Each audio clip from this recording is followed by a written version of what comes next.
រដ្ឋមន្ត្រីក្រសួងពាណិជ្ជកម្មកូនចោមប្រសិទ្ធឈ្មោះនាងចំសិតជំទយឆោមនិមលបាននិយាយថាដែល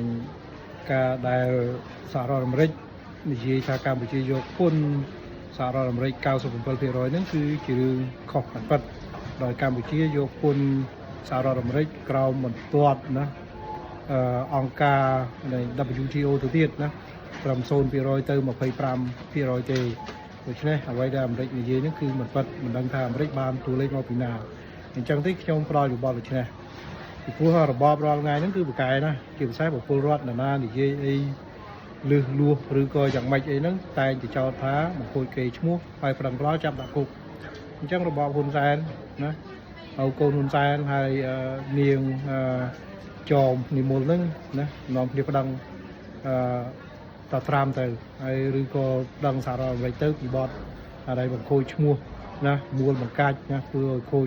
កិត្តិយសอะไรប្រទេសកម្ពុជាហើយនិយាយទៅគឺថាជាព័ត៌មានបណ្ឌិតคล้ายប្រឹងទៅហ្នឹងហើយបើចិត្តសឿងប្រឹងទៅខ្ញុំសង្ឃឹមថាហ៊ានប្រឹងណា